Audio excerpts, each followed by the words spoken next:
Boleh Kamu nonton sih. boleh sebutkan satu atau dua kata apa yang muncul di benak teman-teman ketika melihat gambar ini ya.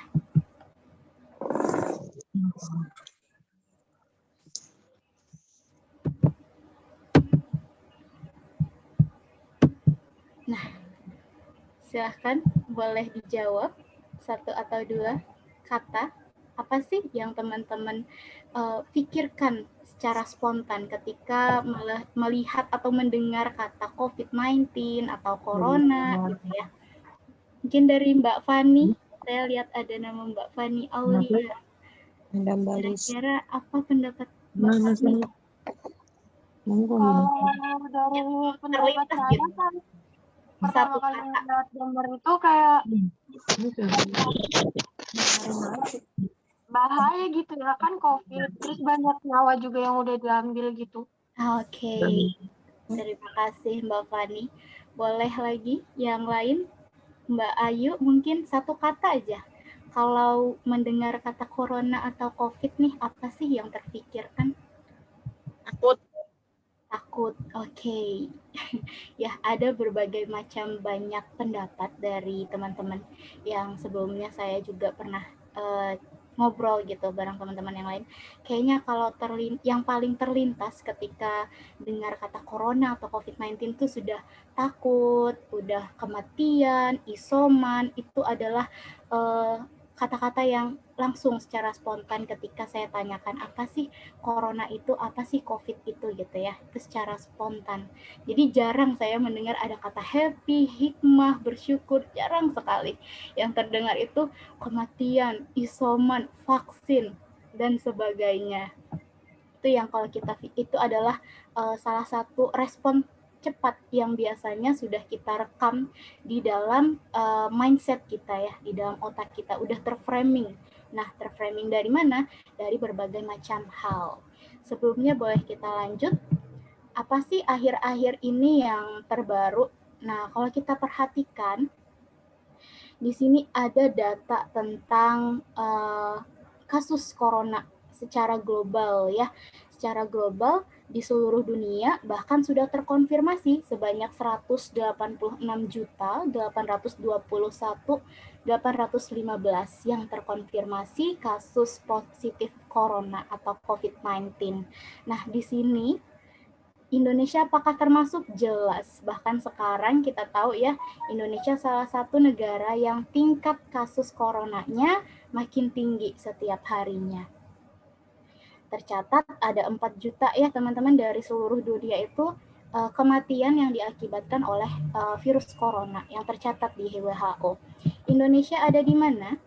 Kalau kita lihat, kalau hasil saya searching kemarin di data WHO, tanggal 13 Juli, Indonesia menempati urutan di top 20, jadi masuk 20 besar. Pertama-tama kita ingatkan lagi bahwa ini bukanlah prestasi teman-teman ya, ini bukan ranking prestasi, justru semakin Indonesia ada di ranking tertinggi, itu sebagai pengingat kita bahwa kasus ini nggak main-main, maka harus ada yang harus ditingkatkan, apa? Iman kita, imun kita, sama-sama untuk saling menjaga ya. Indonesia punya total akumulatif kematian itu sampai 67.355. Bagaimana, sudah semakin menyeramkan? Kita boleh lanjut ya. Nah, apa sih yang sering terjadi akhir-akhir ini di sosial media, di headline berita? Seringkali kita mendengar kabar-kabar seperti ini. Rakyat Indonesia tercatat mendapatkan kasus 47.000 kasus corona ya, ambulan di mana-mana, semua orang sampai peti mati itu harus sekarang harus pesan teman-teman ya, harus nunggu, mengantri. Belum lagi kasus, banyak sekali kasus di rumah sakit yang mereka harus mengantri hanya untuk berobat. Kalau kita ingat beberapa bulan yang lalu, ini pernah terjadi di mana? Ada yang tahu di negara mana? Setelah di Wuhan, yang sampai mendapat julukan badai corona atau tsunami COVID, itu ada di India. Beberapa bulan yang lalu kita sering sekali melihat kabar saudara-saudara kita di India, itu mereka harus mengantri rumah sakit ya, sampai di luar-luar, sampai di jalanan, tabung oksigen di mana-mana, infusan di mana-mana, dan qadarullah ternyata Allah uji kita. Saat ini pemandangan seperti ini sudah sering kita lihat di Indonesia. Beberapa rumah sakit bahkan tutup ya, sudah tidak menerima pasien lagi. Lalu ada lagi regulasi PPKM di Indonesia. Akhirnya siapa yang berimbas? Para penjual, para pedagang ya. Mau tidak mau mereka sungguh galau ini. Mau berjualan tapi ada regulasi tersebut. Akibatnya beberapa ada yang terkena dampaknya, yaitu harus didenda ya teman-teman. Kita harus ikut berempati. Lalu saya boleh tanya, apakah ada salah satu dari teman-teman yang ikut antrian di supermarket karena panik, merasa corona semakin meningkat, akhirnya panik buying, ya, berbelanjanya nggak terkontrol, merasa harus semua terpenuhi. Kenapa ini bisa terjadi? Nanti saya akan jelaskan. Sampai-sampai di beberapa supermarket dituliskan satu orang satu item, seperti itu teman-teman. Ini benar-benar terjadi ya, ini fakta dan ada kejadian yang terjadi seperti ini. Nah, dari mendengar hal tadi, dari beberapa hal yang tadi, kita jadi berpikir kira-kira dengan setumpuk berita-berita yang luar biasa, bahkan di sekitar kita mungkin, kira-kira kita ini bisa nggak sih bahagia di tengah pandemi? Nah, ini dia pertanyaannya. Boleh dijawab, kira-kira bisa nggak ya kita menemukan kebahagiaan kita di tengah pandemi? Bisa. Bisa, oke. Terima kasih. Ada yang merasa kayaknya nggak bisa deh, Mbak. Ya, banyak pendapat. Yuk, sama-sama kita simak video berikut. Mbak moderator, saya boleh dibantu untuk menyalakan videonya?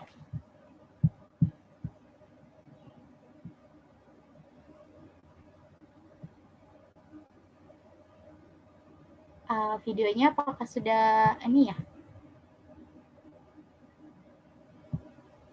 Yang saya share.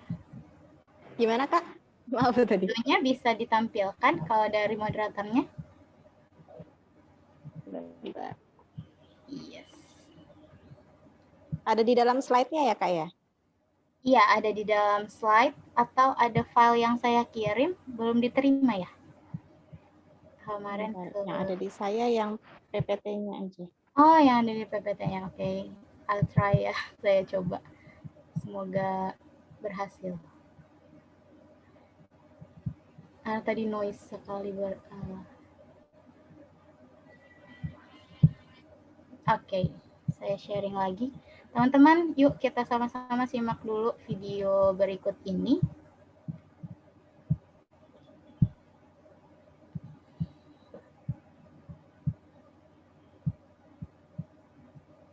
Oke, sudah tampil teman-teman? Sudah muncul Kak. Oke, kita mulai ya.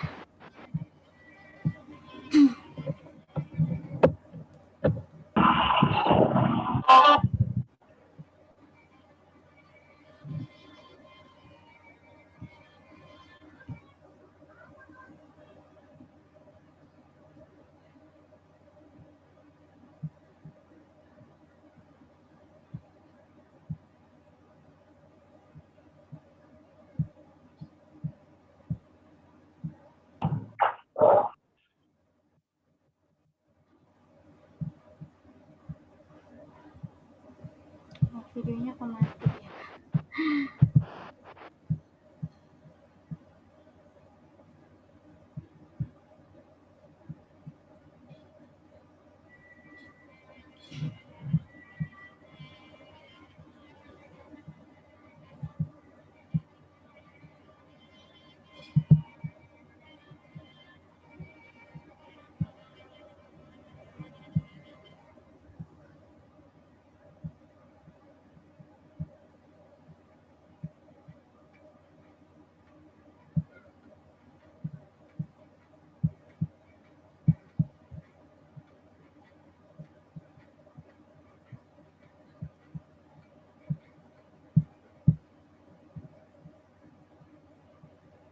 Belum muncul Kak share screen atau emang belum ya? Oh ya.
Oke, itu tadi video tentang kebahagiaan. Ya, kira-kira yang teman-teman tadi lihat, apa sih pendapat teman-teman setelah menonton video tadi? Kira-kira teman-teman menangkap emosi apa tadi yang dilihat dari orang-orang yang banyak tadi?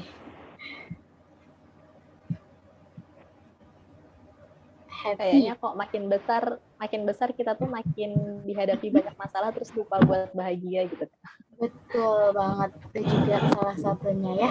Padahal dengan kita nggak perlu banyak materi untuk bahagia. Kalau dilihat dari video tadi, cukup mandi hujan, lupakan dulu sejenak beban pekerjaan, atau mungkin ada yang di pendidikan, atau permasalahan di rumah tangga, di keluarga, hanya butuh waktu sejenak aja. Kita coba mencari apa sih yang membuat kita bahagia gitu ya.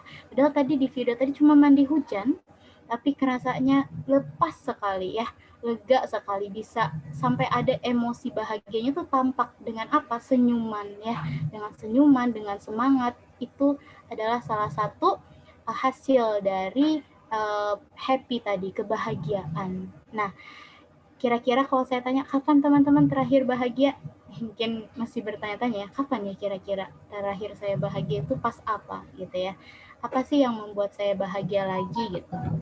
Langsung saja kita lanjut. Nah, ini dia, bahagia di tengah pandemi, why not gitu ya. Apakah kita bisa bahagia di tengah pandemi? Yuk sama-sama kita belajar apa sih sebenarnya bahagia itu.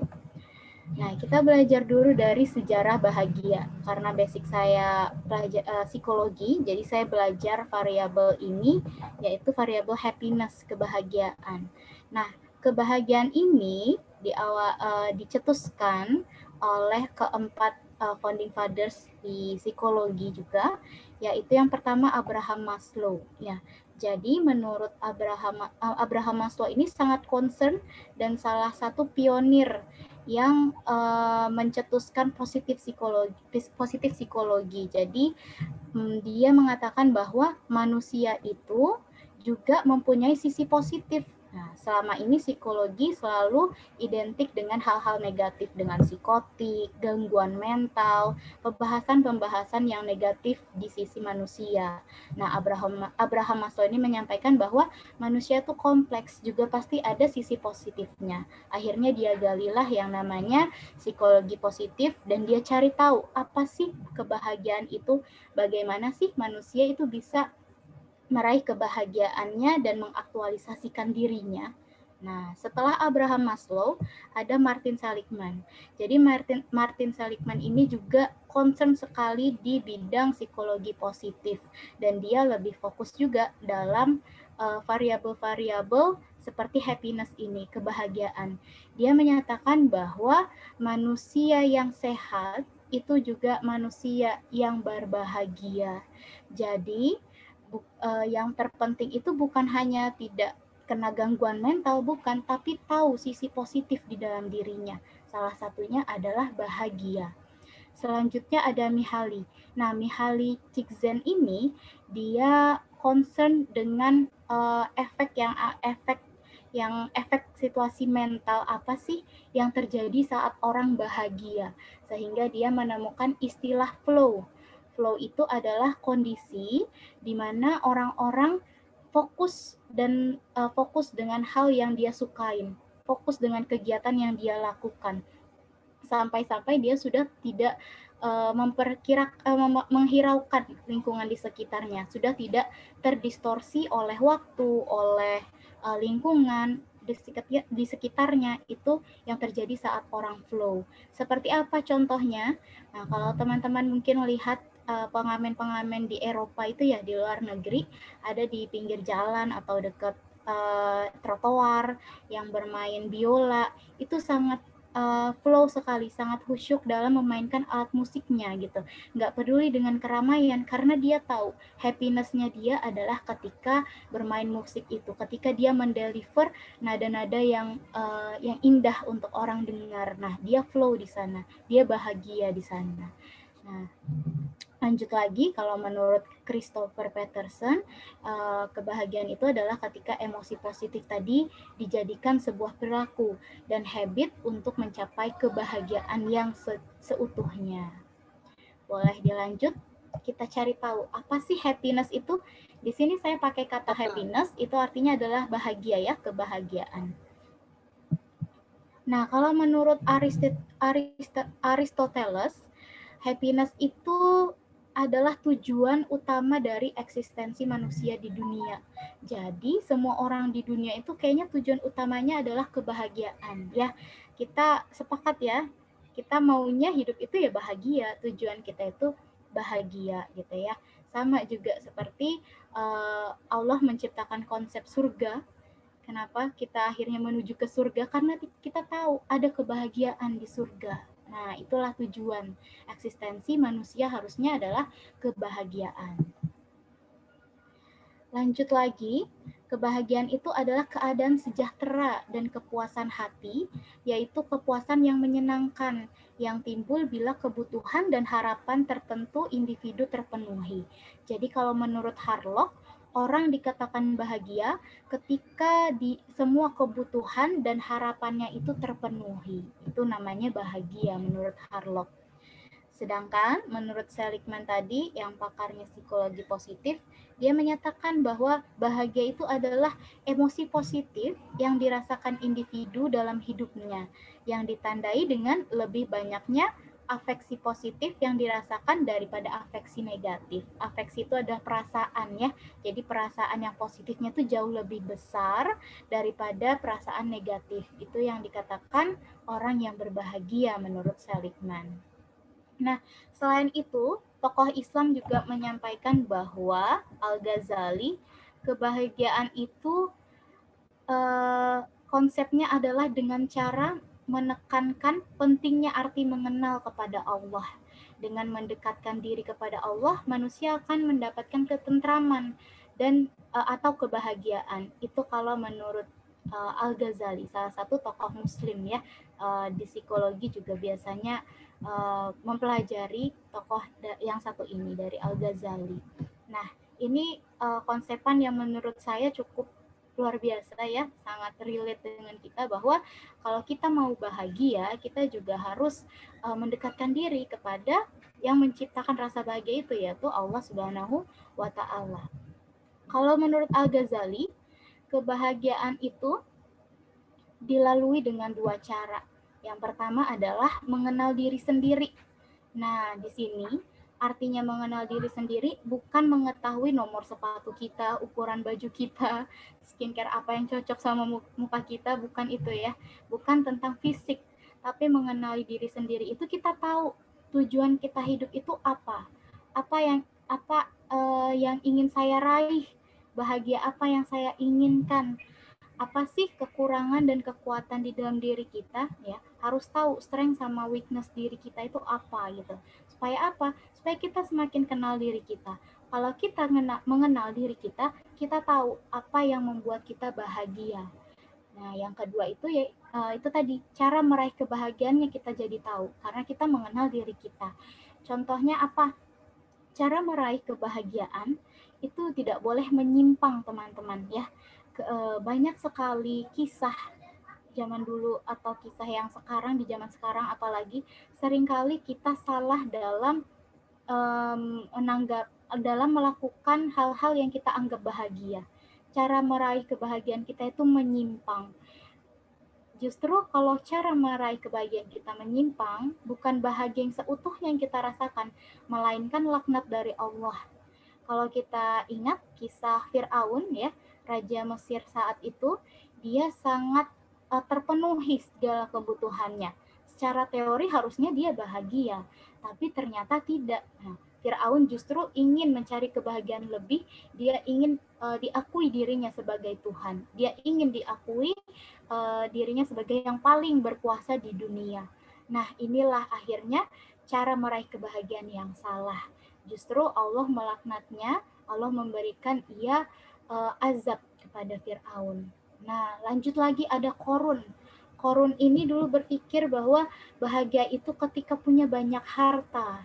Nah, dia kumpulkanlah semua hartanya menjadi kaya raya sampai dia lupa bahwa itu bukan bahagia. Dia sampai kufur, dia takut hartanya berkurang, kufur akan nikmat, tidak bersyukur, hingga Allah membenamkan Korun beserta hartanya. Nah, na'udzubillah ya teman-teman, jangan sampai cara meraih kebahagiaan kita itu salah. Kalau kita lihat beberapa pekan yang lalu ya, kalau teman-teman tahu, ada tidak public figure yang biasanya kita anggap dia kaya raya sampai dapat label sultan. Apa yang terlihat teman-teman? Sudah pernah dengar kasusnya ya? Iya, jadi ternyata yang kita lihat mereka harusnya sih bahagia, tapi ternyata tidak.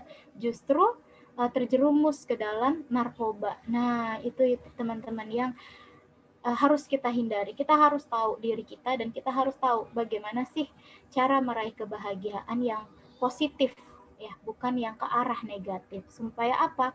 Supaya Allah memberikan keberkahan kepada kita. Seperti itu. Buat apa kita bahagia tapi kalau ujung-ujungnya juga dilaknat oleh Allah Subhanahu wa Ta'ala. Nauzubillah.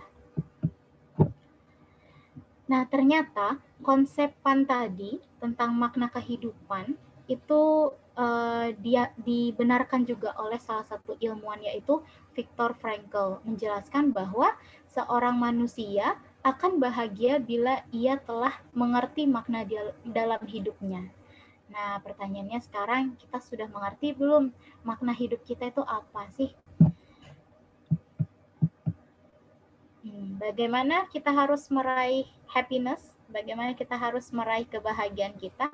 Nah, kalau dia lihat gambar bayi itu kayaknya happy aja ya, terus bayi itu lebih banyak tersenyumnya dibanding kita yang semakin dewasa. Betul tadi kata Mbak. Mbak siapa tadi, boleh tahu?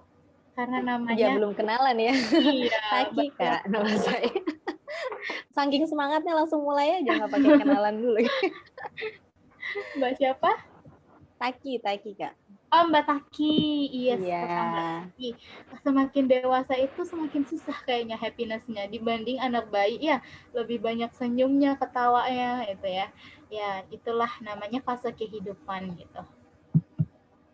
Nah, yang pertama, gerbang paling utama supaya kita hidup berbahagia adalah syukur. Jadi syukur ini adalah salah satu faktor kebahagiaan. Sebenarnya ada banyak faktor kebahagiaan, tapi di sini saya ambil syukur. Kenapa? Karena paling relate dengan kondisi kita saat ini. Pertanyaannya, sudah sejauh mana sih tingkat syukur kita? Itu yang menentukan kebahagiaan kita. Jadi, di dalam teori, semakin tinggi tingkat kebersyukuran individu, itu semakin tinggi tingkat kebahagiaannya. Nah, Masya Allah ya. Jadi ternyata syukur itu adalah gerbang utama kita untuk bahagia. Nah, orang-orang, kenapa bisa begitu? Karena orang-orang yang bersyukur, dia cenderung lebih optimis. Dia cenderung lebih merasa puas dibanding orang-orang yang tidak bersyukur. Bahkan, menurut Makhluk, bersyukur itu akan memunculkan emosi, sikap, dan kognitif yang positif. Dengan begitu orang bisa bahagia. Nah, Masya Allah ya, Allah memberikan kita nikmat Islam, nikmat iman, yang mana di Islam itu konsep bersyukurnya sudah Masya Allah, sudah luar biasa. Ya, salah satu agama yang mengajarkan kita untuk bersyukur. Bahkan di dalam surah Al-Baqarah dikatakan di firman Allah, karena itu ingatlah kamu kepadaku, niscaya aku ingat pula kepadamu, dan bersyukurlah kepadaku, dan janganlah kamu mengingkari nikmatku. Nah, Allah saja sudah memberikan kita warning nih. Tanpa kita sadari, ternyata ini warning kita, gerbang kita untuk menuju kebahagiaan. Syukur dulu ya. Kalau syukurnya 100%, insya Allah kebahagiaannya pun juga 100%. Nah, insya Allah di Islam kita diajarkan bagaimana kita bersyukur, mengucapkan hamdalah, melakukan ibadah-ibadah tambahan ya, lalu juga merawat apa yang sudah Allah berikan kepada kita. Itu salah satu bentuk syukur. Nah, selanjutnya kalau kita sudah mempelajari tentang syukur, kita belajar juga gimana cara menyusun kebahagiaan di hidup kita. Di sini ada 3 cara membentuk kehidupan yang bahagia menurut Seligman. Yang pertama apa? Ini ada gambar kopi dalgona ya, bukan dalgona maksudnya kita harus bahagia kita minum dalgona, bukan. Jadi yang pertama adalah the pleasant life atau kehidupan yang menyenangkan, kehidupan yang memuaskan. Ini cara yang pertama, yaitu adalah kita menemukan dan menghargai kebahagiaan yang paling mendasar. Seperti apa? Paling mendasar saja.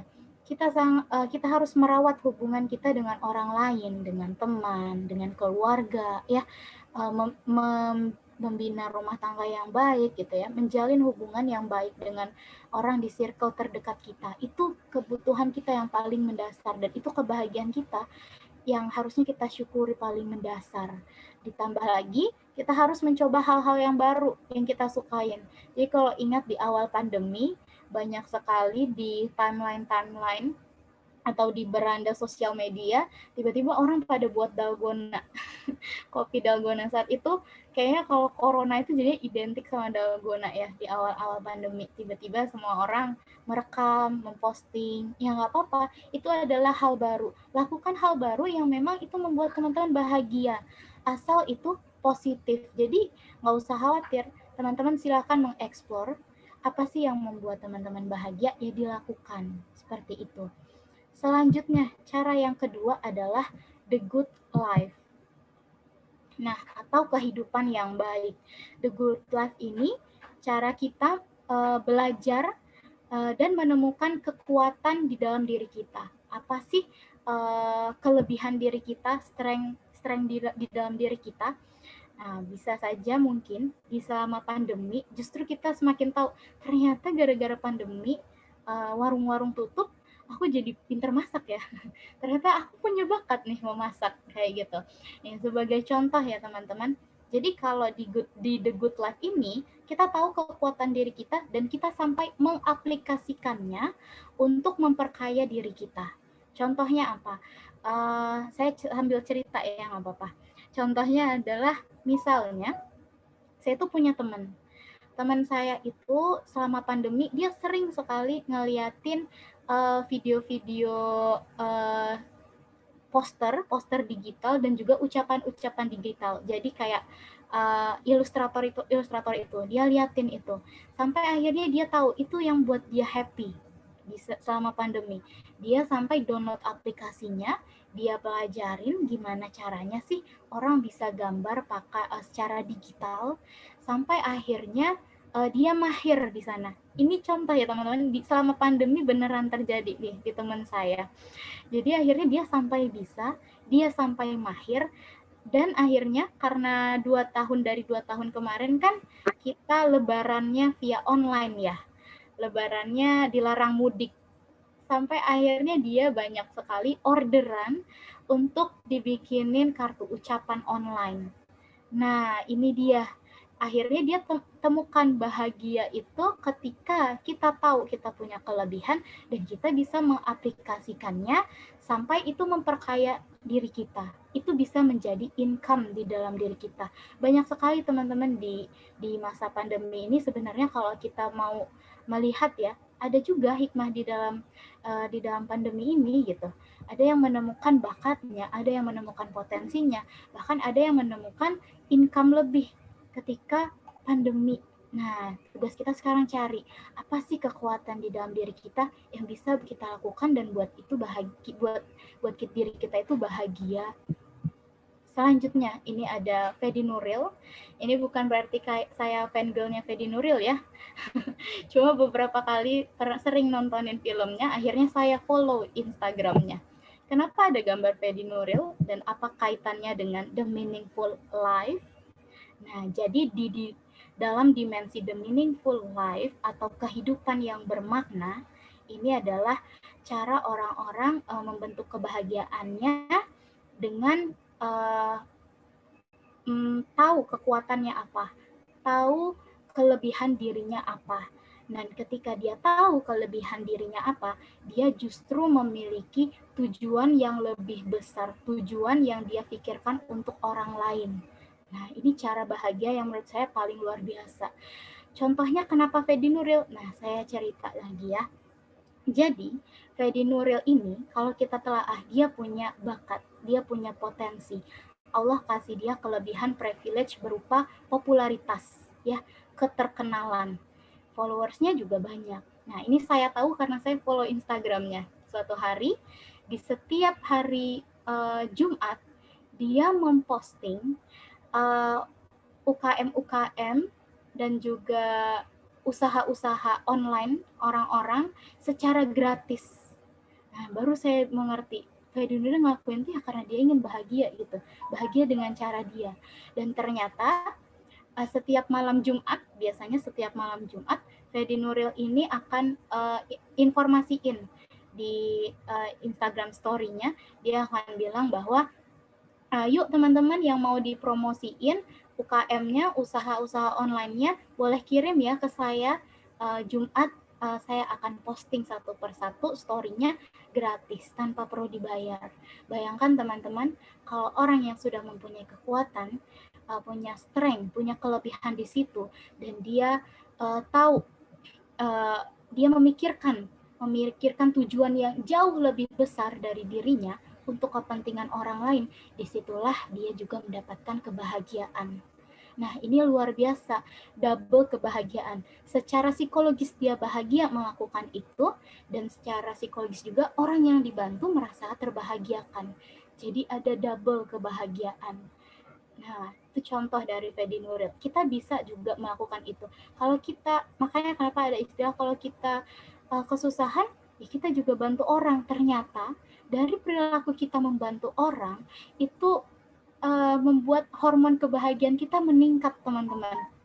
Nah, makanya di dalam konsep Islam itu kan, di saat kita kesusahan, berinfaklah ya, bersedekahlah ya. Nah, itu ada anjuran seperti itu dan ternyata benar gitu. Ini teori barat ya, teori kontemporer yang orangnya setahu saya bukan muslim nih, Bapak Seligman ini. Tapi dia tahu bahwa konseptan ketika memberi itu justru juga memunculkan rasa kebahagiaan sampai dinamakan the meaningful life. Seperti itu teman-teman. Jadi yuk dari sekarang coba kita koreksi diri kita, apa sih yang bisa kita lakukan supaya kita bisa tahu nih rasa bahagia kita itu yang seperti apa gitu. Ini ada cara 3 membentuk kehidupan yang bahagia. Nah, selanjutnya teman-teman, teman-teman sudah ada yang melihat video viral kemarin ya, orang berbondong-bondong ngejar susu Bear Brand gitu. Saya sampai bingung kenapa harus susu Bear Brand. Aduh, banyak merek susu juga ya sebenarnya. Sampai-sampai di e-commerce kayak di Shopee, di Tokopedia gitu ya, Bukalapak, itu ada yang jual susu Bear Brand. Yang selama ini mungkin kita sebelum pandemi kayaknya biasa aja gitu ya. Sampai harganya bisa naik berkali-kali, berpuluh-puluh kali lipat ya. Ada 49.000, ada kemarin yang 500.000 gitu untuk sekali Bear Brand. Ini yang terjadi di masyarakat Indonesia teman-teman ya, nggak bisa dipungkiri ini fakta. Sampai ada beberapa teman saya yang dia kerja di distributor minuman itu buat status, ayo siapa yang mau PO Bear Brand silakan japri. Sebegitunya kasus yang Bear Brand. Nah, ini yang terjadi seperti yang di awal tadi saya jelaskan, ini yang terjadi adalah panic buying. Panic buying ini kenapa bisa terjadi panic buying? Kita akan belajar. Nah, jangan sampai nih kita merasa panic buying, itu akan menurunkan rasa kebahagiaan kita justru di tengah pandemi. Nah, hal itu terjadi karena terlalu banyak mengkonsumsi informasi. Nah, teman-teman, yang tahu diri kita itu adalah diri kita. Kita tahu kapasitas diri kita. Kalau kita baca berita satu aja udah bikin cemas, please jangan nambah-nambahin beban diri kalian. Nontonin 24 jam berita yang memang saat itu kesedihan yang dimunculkan atau kekhawatiran yang dimunculkan. Nah, ketika kita banyak menyerap informasi yang justru membuat diri kita takut, itu akan memunculkan rasa kecemasan. Kalau kita punya rasa anxiety atau kecemasan itu, bagaimana kita mau bahagia kalau kita sudah takut duluan? Nah, jadi please teman-teman be wise dalam mengolah informasi. Kalian pahami saja bagaimana sih diri kita ini ketika membaca suatu informasi. Kalau tambah takut ya sudah gitu, tidak perlu diteruskan, tidak perlu banyak-banyak melihat informasi yang membuat diri kita takut. Cukup kita tahu bahwa pandemi di Indonesia semakin meningkat, sudah berarti apa yang harus ditingkatkan? Imun kita, sudah. Jadi jangan banyak mengkonsumsi informasinya gitu ya. Cukup satu informasi. Kalau kita tahu beritanya segini nih angka kematiannya, segini nih kasus di Indonesia, sudah cukup sampai di situ. Jangan sampai di beranda Instagram kita atau di search engine kita banyak pencarian berita-berita seperti ini teman-teman ya. Tergantung teman-teman, kalau teman-teman merasa biasa aja baca beritanya, it's okay ya. Tapi kebanyakan orang-orang ketika habis baca berita akhirnya malah berpikir yang tidak-tidak gitu ya, langsung pergi ke supermarket, nyetok masker, nyetok hand sanitizer, nyetok susu beruang, nyetok yang lain-lain, panic buying tadi, karena merasa apa? Merasa ada kebutuhan yang harus saya persiapkan untuk mengurangi kecemasan saya. Nah, itu yang terjadi. Jadi, cara paling utama kalau kita juga mau bahagia di pandemi, kurangi informasi-informasi yang cuma membuat diri kita takut. Cukup teman-teman akses satu aja informasi, ya nggak bisa dipungkirin juga, kita nggak boleh juga nge-denial informasi ya. Kalau kayak gitu kita orang yang terlambat gitu, telat update gitu. Kita tiba-tiba kita keluar nggak pakai masker aja, padahal udah tahu itu corona ya, dikira tingkatnya udah menurun aja ya. Itu salah juga. Kita boleh mengambil informasi, tapi cukup satu kali akses dan kita tahu harus apa setelah itu. Bukan berlama-lama di pemberitaan-pemberitaan yang selanjutnya yang justru bikin cemas. Nah, yuk kita manage. Kita manage pertama banget dari awal, kita manage diri kita tadi, yang setelah mengurangi informasi, harusnya informasi apa sih yang kita banyakin selama pandemi? Nah, bisa kita cari informasi tentang gimana sih tips mengatur keuangan di tengah pandemi. Nah, jadi bukan informasi yang menakuti diri kita, tapi informasi yang justru membuat kita berpikir untuk hidup lebih sehat. Nah, ada tips berinternet misalnya di masa pandemi, apalagi bagi yang punya anak gitu. Nih, gimana sih workout untuk tingkatkan imun? Itu informasi yang, jadi cukup misalnya kalau teman-teman mau lihat data gitu ya, kayak di WHO tadi, ya udah cukup lihat data di WHO, seberapa tingkat Indonesia, ya udah tutup HP-nya, langsung yuk mari kita manage informasi yang lebih penting untuk diri kita.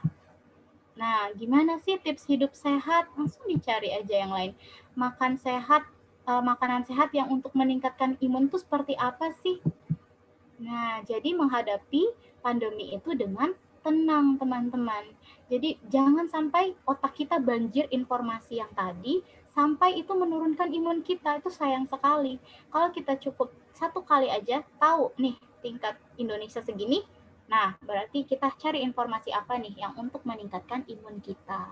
Seperti itu. Nah, ini dia 4 hormon kebahagiaan. Ada anak psikologi, anak biologi mungkin di sini. Boleh saya dibantu, Mbak Taki?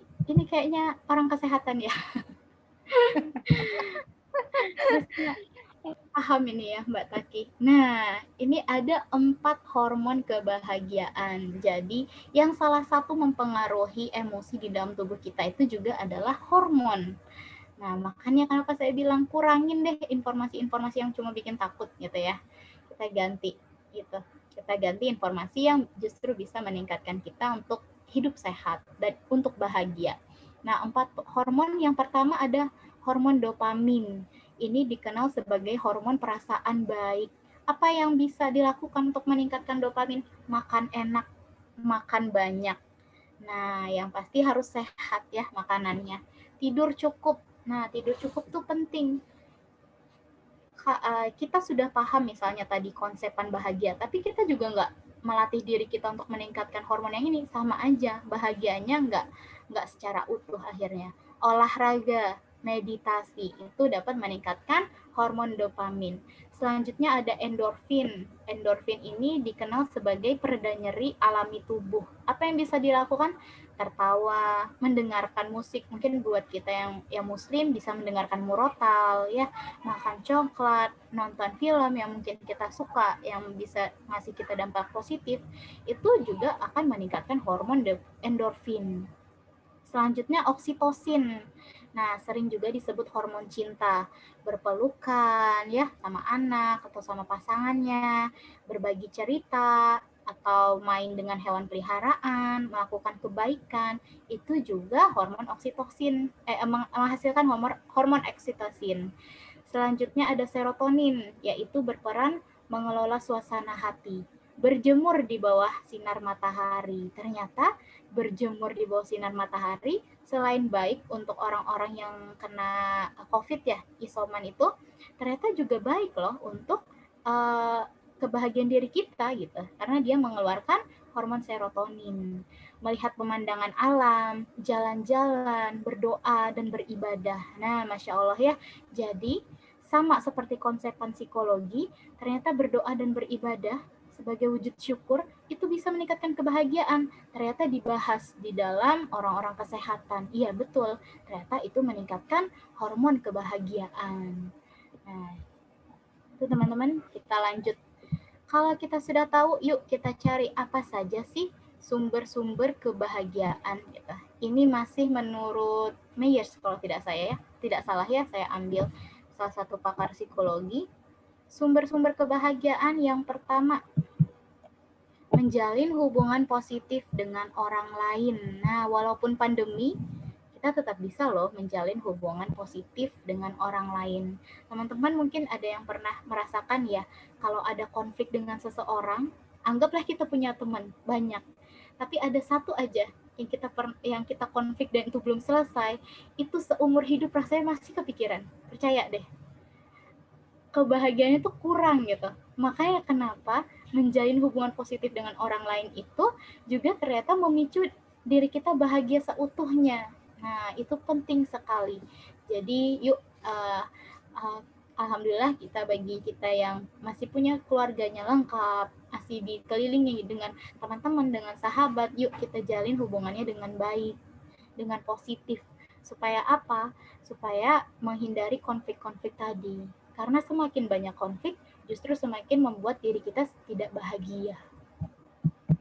Selanjutnya ada keterlibatan penuh. Apa maksudnya keterlibatan penuh ini? Ini adalah totalitas kita dalam beraktivitas.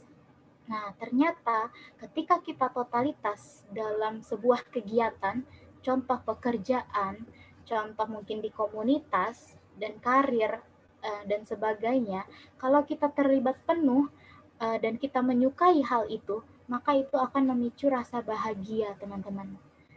Nah, makanya ada istilah workaholic, itu karena dia terlalu cinta, terlalu compassion dengan pekerjaannya, dia mau terlibat aktif, itu akan menimbulkan rasa bahagia. Yang ketiga, temukan makna dalam keseharian. Nah, ini dia. Kalau sedikit saja kita bisa mencari hikmah apa sih di pandemi ini, contoh, teman-teman, biasanya istilah webinar, istilah Zoom meeting itu sangat jarang kita dengar sebelum pandemi, gitu ya. Bahkan kita baru tahu ada aplikasi Google Meet, ada aplikasi Zoom, itu justru saat pandemi. Nah, yuk kita cari hikmah pandemi, ternyata membuat saya melek akan informasi. Ternyata ketika pandemi, saya bisa mendapatkan banyak pelajaran. Kalau kita lihat sekarang, teman-teman, webinar, Zoom class, Zoom meeting, dan sebagainya yang secara daring itu luar biasa banyak sekali. Dan free, gratis. Bahkan saya tuh pernah ikut webinar yang bersama yang skalanya internasional gitu, pematerinya itu orang psikolog muslim, Pak Malik Badri almarhum. Nah, itu lewat Zoom, teman-teman. Itu saya senang sekali. Akhirnya yang biasanya saya baca orangnya, saya bisa ketemu walaupun via daring gitu. Bayangin kalau nggak ada pandemi, saya juga nggak tahu itu bisa bertemu dengan orang banyak dari India, dari Amerika, seperti itu gitu. Jadi coba kita cari hikmah apa sih yang kita bisa dapatkan dalam setiap hal-hal kecil di kehidupan kita. Nah, itu penting, teman-teman. Supaya apa? Supaya kita lebih merasa bahagia ketika kita tahu bahwa ada hikmah di dalam setiap kehidupan kita. Lanjut lagi. Berbahagia itu juga adalah optimis namun tetap realistis. Nah, optimis namun tetap realistis.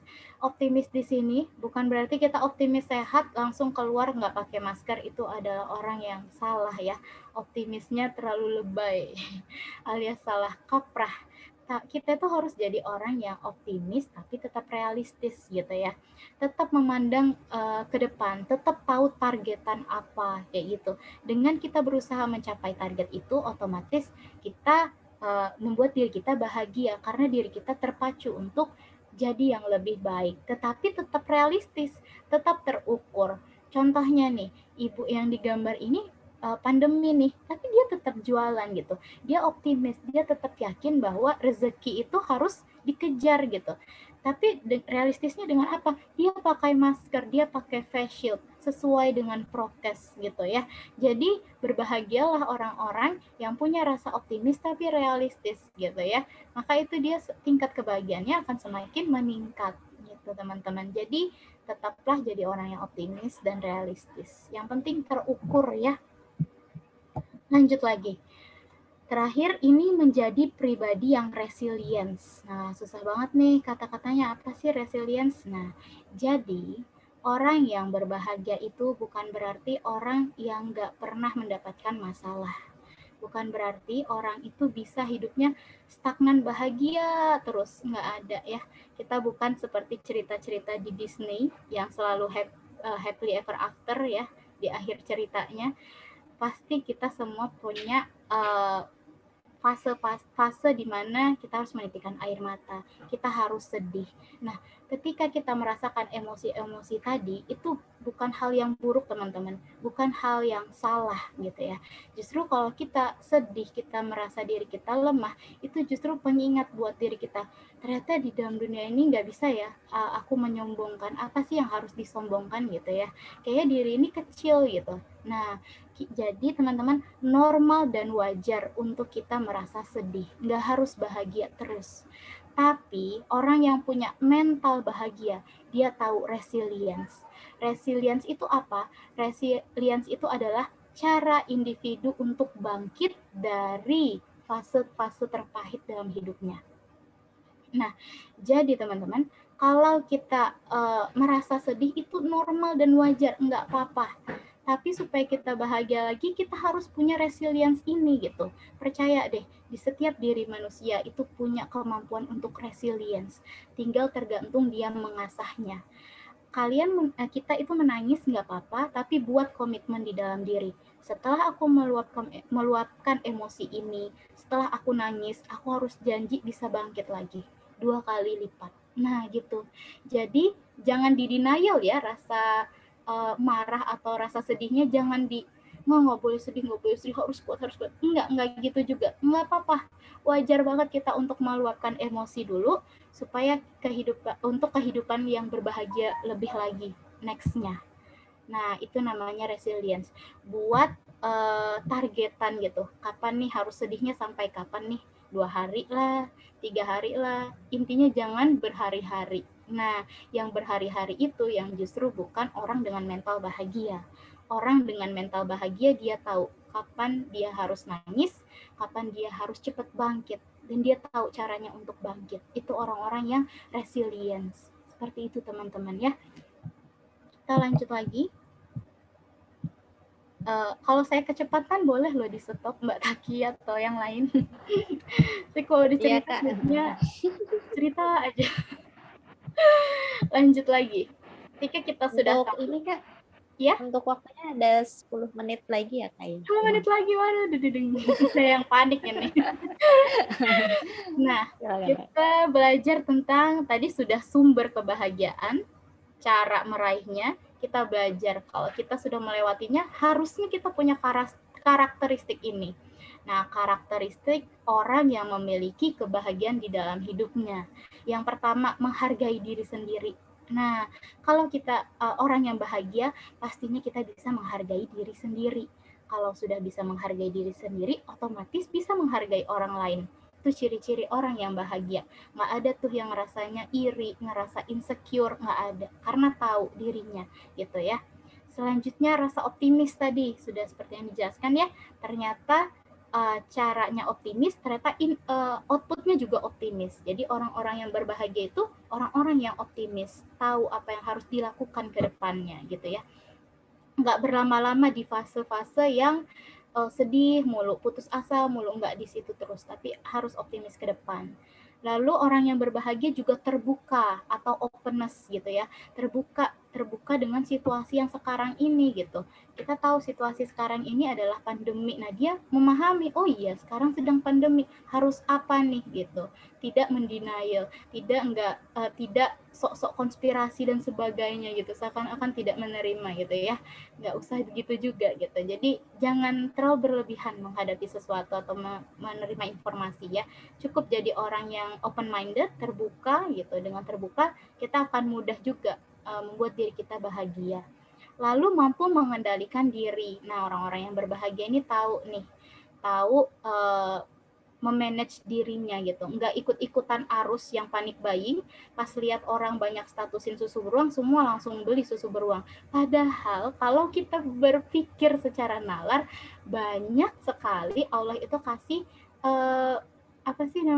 kayak tanaman obat ya, kayak jahe, kayak kencur, itu aja bisa gitu diburu. Nggak harus satu susu beruang, itu banyak hal lain yang bisa kita peroleh untuk meningkatkan imun gitu. Nah, orang-orang yang berbahagia harus tahu dia mengendalikan dirinya seperti apa. bisa aja beli jeruk nipis gitu kan banyak ya, nggak harus rebutan, masih banyak itu di pasar ya. Jangan sampai kita ikut-ikutan arus. Nah, selanjutnya karena ini pandemi, jadi penting banget kita untuk rekonstruksi happiness, rekonstruksi kebahagiaan. Jadi kemarin selama pandemi itu juga saya sempat beberapa kali diskusi atau ngobrol dengan beberapa teman yang dia kena kasusnya adalah positif, berarti positif COVID. Nah, saya tanya, ada nggak sih perubahan kamu dalam memaknai kebahagiaan di dalam hidup kamu gitu, dari sebelum pandemi sampai sesudah pandemi, bahkan kamu kan pernah COVID nih gitu. Saya tanya seperti itu ke teman saya.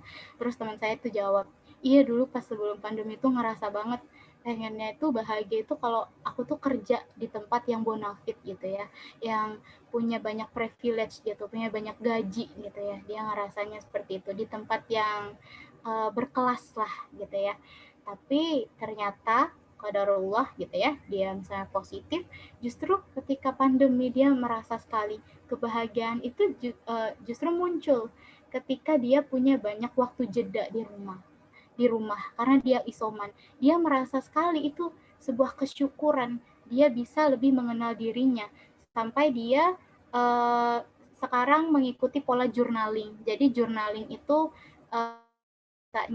mengetahui menulis kayak gitu, tahu apa kelemahan kekurangan diri ditulis, lalu gratitude gitu juga, jurnal gratitude, jadi menulis kebersyukuran dia tulis, jadi dia membiasakan untuk menulis, namanya journaling. Nah, dia lebih tahu dirinya ketika dia journaling, dan itu saat pandemi teman-teman ya. Dan dia tuh bilang, ternyata bahagia itu nggak perlu yang lain-lain, cukup bisa cium makanan itu bahagia banget, dia bilang gitu. Jadi dia bersyukur sekali kalau dia bisa mencium makanan teman-teman. Nah, itu adalah perubahan kebahagiaan, namanya rekonstruksi ya.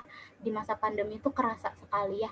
Lanjut lagi, ada teman saya yang dia ini suka sekali orangnya itu orang lapangan banget gitu ya. Kayaknya nggak betah di rumah, sukanya itu jalan kemana-mana. Nah, menurut dia bahagia itu ketika memang punya banyak aktivitas di luar rumah. Tapi qadarullah dia positif COVID, akhirnya dia merasakan yang penting tuh bukan keluar rumah ternyata. Bisa keluar kamar aja, bisa ketemu sama anak-anak karena dia sudah berkeluarga, ketemu anak-anak, bisa peluk anak-anak, itu ternyata bahagianya luar biasa gitu.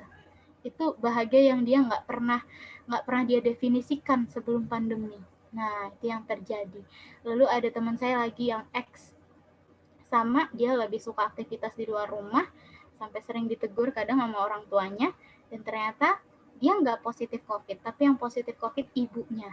Nah, disinilah dia ngerasa yang namanya bahagia itu justru ketika masih bisa sehat, masih bisa berkumpul dengan keluarga, gitu ya. Sampai dia berjanji sama dirinya, dia nggak bakal lagi ngelawan orang tua. Nah, itu luar biasa. Hikmah-hikmah kayak gini justru bisa kita dapat ketika pandemi, dan kita jadi memaknai kebahagiaan paling mendasar teman-teman, yang biasanya sebelum pandemi mungkin kita nggak pernah tahu itu ternyata bahagia ya namanya. Nah, lanjut lagi, sama ini masih rekonstruksi. Dulu kalau kita lihat Mbak Taki orang kesehatan jadi pasti tahu ya, dulu kalau lihat dokter tuh kayaknya cita-cita semua orang jadi pengen dokter ya. Dari kecil tuh kayak menganggap pekerjaan dokter tuh luar biasa gitu, paling diingini gitu ya. Dan ternyata qadarullah ada pandemi ya, ternyata dokter-dokter yang sekarang merasa nggak pengen jadi dokter, rasanya pengen istirahat dulu gitu ya, pengen rehat dulu gitu. Karena apa? Lonjakannya luar biasa pasiennya, mereka juga mengalami stres gitu ya. Nah, itu yang terjadi, ada rekonstruksi kebahagiaan. Nah, untuk teman-teman juga, karena saya guru SD, jadi saya lihat murid-murid saya, dulu murid-murid saya tuh selalu hafal kapan libur, kapan tanggal merah. Dan ternyata setelah pandemi dia paham, ternyata bahagia itu ketika bisa kontak fisik sama teman-temannya, bisa pergi ke sekolah gitu ya. Jadi akhirnya banyak hal yang berubah, banyak rekonstruksi kebahagiaan yang terjadi di kehidupan kita saat ini, saat pandemi. Pekerjaan, dulu orang-orang ngerasa nggak pengen deh kerja capek-capek gitu ya, beban kerja tuh banyak banget, pengennya di rumah aja libur. Ternyata qadarullah gitu ya, kita diingatkan saat pandemi ternyata masih mending capek bekerja daripada ada saudara-saudara atau keluarga kita yang dirumahkan gitu ya, yang kena PHK ya. Jadi yuk kita sama-sama bersyukur teman-teman yang masih bisa bekerja saat ini ya. Kita doakan teman-teman yang lain juga yang terkena dampak, Allah kasih kemudahan untuk melewatinya. Nah sekarang udah belajar bahagia, kira-kira sudah cukup bahagia aja? Tidak teman-teman ya, karena kita sekarang ada di masa pandemi, jadi yang perlu ditekankan bukan hanya fokus ke dalam kebahagiaan diri kita aja gitu. Kayaknya terlalu egois kalau kita hanya fokus mencari kebahagiaan diri kita aja, tapi kita lupa untuk berempati. Jadi yang terpenting itu di masa pandemi ini berbahagia yang juga berempati. Seperti apa contohnya? Kita tahu misalnya kita misalnya yang nggak kena dampak pandemi gitu ya, masih bekerja, masih dapat gaji yang banyak misalnya, dapat bonus uang ini, uang itu gitu ya. Lalu kita seolah-olah ceritakan itu ke teman kita yang habis PHK. Benar kita bahagia, tapi empati nggak seperti itu. Bahagianya bernilai nggak kalau seperti itu? Kita menceritakan gaji kita segini-segini pada teman kita yang baru dirumahkan gitu ya, baru di PHK, yang baru mencari kerja lagi gitu.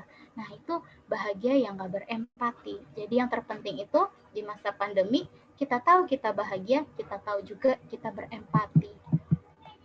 Yes, kalau ada kelebihan kita berikan supaya apa? Supaya meaningful tadi, yang tadi kayak Fedi Nuril tuh, bahagia yang juga meaningful, ada kebermaknaannya untuk orang lain, untuk diri kita ya. Jadi ikut mendoakan tetangga kita yang isoman, atau kalau bisa ikut membantu mereka yang isoman gitu ya. Jadi jangan terlalu egois, mau memikirkan cari kebahagiaan diri kita aja sampai kita lupa kalau kita juga harus berempati. Oke teman-teman, alhamdulillah, terima kasih. Itu tadi serangkaian belajar bersama tentang happiness. Semoga kita bisa stay safe, stay healthy, stay happy ya. Sekian dari saya. Silakan saya kembalikan kepada Mbak Taki. Mohon maaf sebelumnya. Oke, wah keren banget ini Mbak. Ini tuh mulai dari kepala sampai ekor itu kebahas semua ya. Amin ya Allah. belajar sekali. Ini emang pas banget ya kita mengundang materi yang tidak hanya paham secara realita, tapi juga secara mulai dari teori sampai diaplikasikan ke kehidupan kita tuh kayak mana sih gitu. Ya emang bahagia ini sulit ya, karena dia itu tidak bisa diukur dengan sesuatu yang terlihat oleh mata gitu. Kalau uang kan kita bisa mengukur, kita punya target kumpulin misalnya dalam 1 tahun 5 juta, itu kita bisa tahu kurang berapa. Tapi kalau bahagia itu nggak bisa ternilai gitu ya gitu. Bahkan mungkin kita ngerasa diri kita bahagia, tapi ternyata bahagia kita itu kita masih bahagia yang egois gitu ya, belum yang bahagia tapi yang berempati. Atau jangan-jangan kebahagiaan yang kita dapatkan itu ternyata malah nggak diridhoi sama Allah gitu ya. Nah kita kan sebagai orang muslim tidak hanya cari bahagia di dunia ya gitu, jangan-jangan kebahagiaan kita itu malah mengundang marahnya Allah gitu. Jadi jangan-jangan bahagia yang kita rasakan itu cuma juga bahagia yang sementara doang, yang semu doang gitu. Ini keren banget sih. Nah, ini belajar ya Mbak. Saya juga masih belajar gitu. Iya, soalnya gini Mbak, kalau kita ngomong bahagia tuh kadang orang cuma mikir oke, bahagia itu aku bisa senang, tertawa gitu, tapi nggak benar-benar difikirkan sampai seserius ini. Iya, betul. Jadi harus bernilai bahagia.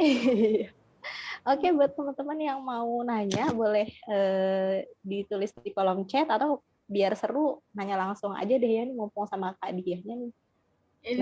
Saya juga nggak tahu nih kalau nggak di sini ketemu Kak Diah di mana ya? Iya bener, Masya Allah ya. Saya kira baru ini pertemuan orang Malang kali ya. Oh, jadi ini di Malang? Enggak, saya kan orang Balikpapan. Cuma biasanya tuh banyak kegiatan tuh di Malang gitu. Jadi nggak pernah tahu orang Balikpapan. Oh gitu. Wah ini jadi debut di Balikpapan ya, ini bisa dibilang ya. Siap-siap aja kan nanti tiba-tiba ini diajakin buat jadi pemateri mungkin ya. Iya boleh. Oke, ini sudah ada masuk satu pertanyaan ya dari Kak Ria nih yang tadi sudah tilawah buat kita ya. Pertanyaannya, bagaimana menciptakan hubungan positif kepada orang yang salah paham dengan kita. Oke. Waduh. Kok tiba-tiba saya yang deg-degan ya. Teman-teman, kita belajar bareng ya gitu ya. Kalau misalnya teman-teman yang lain ada yang lebih tahu, boleh monggo gitu kan, forum diskusi gitu. Nggak harus saya Ya, jawab. silakan. Ngeles ya. Oh, Ini mau ditampung dulu atau langsung dijawab aja Kak? Ini bagaimana menjalin bagaimana positif? menciptakan hubungan positif dengan orang yang udah salah paham sama kita. Oke, ya ini cukup kompleks ya, dan kayak sering terjadi gitu. Sebenarnya pengen nanya lagi sih, salah pahamnya ini setingkat apa gitu, sebesar apa? Yang pertama, kalau kita salah paham sama orang dari omongan, kita koreksi dulu nih. Kita yang mendefinisikan salah paham atau dia yang akhirnya tahu ini salah paham gitu. Karena bisa jadi itu cuma pikiran kita. Nah, terkadang yang jahat itu bukan lingkungan, tapi yang jahat itu pikiran kita, gitu ya. Padahal orangnya fine-fine aja, tapi kita ngerasanya, aduh aku yang salah nggak ya, gitu ya. Nah, jadi yang pertama, ketika kita merasa ada mulai warning gitu, kayaknya ada yang salah paham, kita konfirmasi ke orangnya, gitu ya. Belajar untuk berani asertif. Nah, di dalam psikologi itu ada yang namanya asertif. Asertif itu apa? Asertif itu adalah mengungkapkan atau memberikan pernyataan tapi yang tidak menyakiti orang lain gitu ya. Jadi bukan kita yang kayak tiba-tiba kamu marah ya sama aku, nah itu namanya nggak asertif gitu ya. Kita harus tahu nih pola komunikasinya seperti apa, deketin dulu gitu ya, dicari tahu dulu seluk beluknya dia kalau berkomunikasi kayak mana, lalu sampaikan, maaf nih ya, aku nggak tahu apakah ini pikiranku aja atau mungkin gimana ya, aku ngerasanya gini nih, gini, bener nggak ya? Nah, jadi asertif itu cara kita yang memanage kata-kata supaya tidak menyinggung orang tadi untuk meluruskan suatu kasus seperti itu. Itu cara pertama, kitanya dulu yang harus mulai asertif. Memang harus tebal muka sih gitu ya. Duh, tebal muka banget tuh kalau orang-orang yang asertif tuh kayak, udah nggak apa-apa deh, malu duluan nggak apa-apa deh, yang penting lega gitu ya. Jangan dibuat lama-lama nih. Nah, penting banget. Jangan jadikan hubungan kita itu jadinya negatif ke orang lain tuh berlama-lama. Nanti bahagia kita itu nggak seutuhnya. Walaupun kita 50 tahun gitu ya, tetap teringat, kayak saya ada masalah nih sama anak ini nih. Nah, itu penting. Jadi, asertif dulu. Harus berani mulai konfirmasi, menanyakan, bener nggak sih yang aku rasain gini? Bener nggak sih masalahnya itu seperti ini? Tinggal asertif, tinggal menggunakan kata-kata yang baik. Itu cara pertama. Cara kedua, kalau memang kitanya nggak berani nih, nggak tebal muka untuk ngomong face to face gitu, langsung meluruskan, cobalah cari pihak ketiga yang kira-kira bisa memediasi ya, nggak harus dikomporin ya. Jadi kita yang pinter-pinter cari orang ketiga, jangan yang malah kompor kita jadiin orang ketiga, ya tambah kebakar tuh namanya. Nah, cari orang ketiga yang kira-kira bisa memediasi kita nih. Nah, dijelaskan tuh, gini-gini masalahnya bener nggak? Nah, dikonfirmasi lah. Sama kayak konsepan Islam kan, ada yang namanya tabayun gitu ya. Jadi sama-sama coba diluruskan. Lalu cara yang ketiga, oke, tidak berbicara, misalnya tidak berani asertif, tidak punya pihak ketiga. Cara ketiga ini adalah coba teman-teman memberikan sesuatu kayak hadiah kecil dan sebagainya, lalu tuliskan apa yang teman-teman rasakan gitu ya. Jangan lupa tetap say sorry gitu, ucapkan maaf kayak gitu, lalu tanyakan yang teman-teman ingin ungkapkan itu, tinggal dipindah aja ke bentuk tulisan. Nah, kenapa saya bisa bilang begitu? Karena saya pernah ngalamin hal kayak gitu ya. Jadi saya itu pernah bercanda ke teman saya gitu, zaman kuliah kan, hahaha gitu. Kayak bercandanya itu ternyata hal yang saya candain ini gitu ya, hal yang saya candain ini dianggap salah sama teman saya gitu. Jadi dia ibaratnya nggak sefrekuensi gitu, gitu. Jadi dia kayaknya sedikit tersinggung gitu ya. Nah, terus itu tiba-tiba yang dia lakukan apa? Ini saya belajar dari teman saya justru ya. Yang dia lakukan apa? Dia kasih saya buku kecil, ada nggak ya bukunya? Oh, gini nih, ini buku kecil. Terus dia tulisin gini, ih pas banget loh pertanyaannya pas di dekat sini. Nah, dia tulisin gini di depan sini. Dia tulis gitu kan, dia gini gini gini gini gini gini. Pokoknya bagus banget kata-katanya itu. Intinya tentang persahabatan lah yang dia ceritakan di buku itu ya. Terus tuh akhirnya itu saya jadi ngeh gitu. Oh ternyata hal yang saya kira oke-oke aja dia menganggapnya salah nih. Nah akhirnya karena itu akhirnya bangun komunikasi gitu. Saya langsung tanya, ternyata itu ya maaf ya kalau yang dulu itu gini gitu. Akhirnya kita ya oke-oke aja gitu, fine-fine aja, maaf-maafan aja. Nah terkadang ketika kita sudah punya salah sama orang, itu yang jahat pikiran kita tadi. Nah, kita belum berani memulai. Kita belum berani memulai komunikasi. Bahkan mulai komunikasi aja belum berani. Tapi pikiran kita udah, aduh nanti kalau aku tegur duluan, aduh kalau aku ini duluan, nanti gini-gini lagi. Ntar dikira-gini lagi. Ntar kalau aku update status ini, dikira gini-gini lagi. Nah, itu gini-gininya yang banyak itu, yang justru menghambat kita untuk memulai dulu, untuk mengkonfirmasi beneran. Nah, kalau kita sudah saling paham, kita maunya apa, dia maunya apa, saling maaf-maafan, insya Allah bakal jalan sendiri itu hubungan positifnya. Lalu ada cara terakhir nih teman-teman ya, saya juga pernah berkonflik gitu, misalnya salah paham gitu kan, di organisasi kan sangat kompleks ya. Nah saya tuh salah paham sama ketum saya gitu ya. Nah, saya nggak berani asertif, saya nggak berani, namanya masih kuliah ya, belajar banget. Nggak berani ngomong, nggak berani yang ngasih kayak tadi, soalnya hadiah kecil dan sebagainya. Yuk kuatkan doa gitu, sebut nama dia. Gitu. Di dalam doa kita, mungkin tahajud atau apa ya, nanti insya Allah gitu, ada cara Allah sendiri yang bantu gitu ngelurusin. Itu beneran deh. Jadi saya tiba-tiba aja gitu, kayaknya hubungannya tiba-tiba baik aja gitu. Justru malah setiap lebaran tuh kayak maaf-maafan lagi gitu. Karena kayak gitu, Allah itu yang merencanain, kayak akhirnya ada suatu momen yang akhirnya kita berbaikan, akhirnya kayak yang masalah yang dulu itu lupa aja gitu. Justru komunikasinya lebih baik gitu. Jadi bisa dengan 4 cara ini dikombinasikan gitu. Yang penting harus berani juga memulainya, berani juga asertifnya diungkapkan, langsung diluruskan, dan berani juga untuk mendoakan yang kita rasa ada salah paham gitu sama orang tersebut. Seperti itu ya, semoga menjawab. Atau ada teman-teman yang lain boleh loh ditambahin, Mbak Taki, Mbak Ayu, siapain, Mbak Dewi. Ini luar biasa, satu pertanyaan dijawabnya nih 4 loh caranya loh. Jadi silahkan pilih aja sesuai. Karena ngalamin masalahnya ya. Karena yang pernah begitu. Iya. Kadang-kadang di pikiran kita sih udah kayak horor duluan gitu. Padahal sebenarnya mungkin aja orangnya tuh kayak, emang kita ada masalah gitu. Iya, Kali bener, aja ya, kan, ternyata orangnya cuek banget gitu. Ternyata itu perasaan kita doang gitu. Oke, gimana Karya? Udah cukup dengan pertanyaannya? Oke, sambil kita lihat ada pertanyaan lagi atau enggak. Oke, sudah Kak. Terima kasih. Sama-sama, Kak Ria. Oke, berikutnya ada dari Kak Sri Permatasari ya. Pertanyaannya, cara menghargai diri sendiri. Gimana caranya? Nah, ini penting banget ya. Kadang-kadang kita itu menuntut diri kita untuk membahagiakan orang lain, padahal sebenarnya kita juga kurang menghargai diri kita sendiri ya. Ini gimana, Kak? Cara menghargai diri kita sendiri. Nah, menghargai diri kita sendiri ini bentuknya apa nih? Secara fisik atau secara psikologis gitu ya. Pertama, kita harus tahu dulu konsep bahwa nggak ada manusia yang sempurna.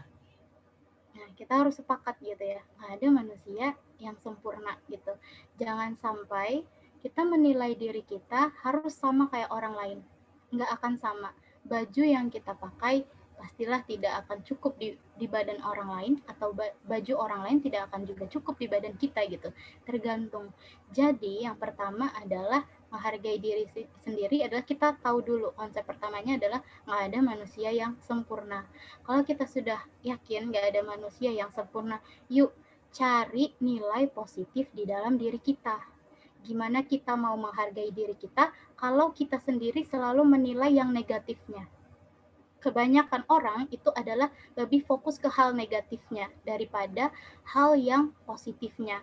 Sama kayak orang tua misalnya ya, orang tua itu mengkursuskan anaknya yang nilainya anjlok di situ.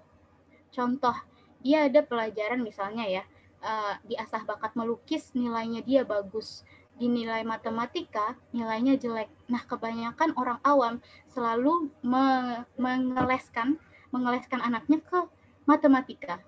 Padahal lupa ada sisi positifnya yang dimiliki anak itu gitu. Tapi yang dikonsernin adalah sisi negatifnya. Jadi kalau mau menghargai diri kita sendiri, cari dulu sisi positif diri kita apa. Cobalah buat list sendiri, journaling tadi boleh diaplikasikan, journaling di list. Kelebihan kita apa, kekurangan kita apa. Kalau kita ngerasanya bingung, boleh loh bertanya sama sahabat, teman, rekan kerja. Tanya aja iseng, menurutmu aku ini orangnya yang kayak gimana sih? Aku ini bener nggak ya gini. Coba dikonfirmasi. Terkadang justru orang lain yang bisa melihat positifnya diri kita. Itu dunia banget rasanya. Justru orang-orang yang pernah bekerja sama kita, pernah sahabat-sahabat kita, justru yang tahu nih positifnya dia ini di mana gitu. Sedangkan diri kita itu ngelihatnya negatifnya doang gitu. Nah, jadi penting cari nilai positifnya diri kita dulu. Boleh konfirmasi ke orang-orang terdekat, apa sih positifnya diri saya. Nah, ketika sudah tahu positif dan negatifnya, diasahlah yang positifnya itu supaya lebih maksimal gitu ya.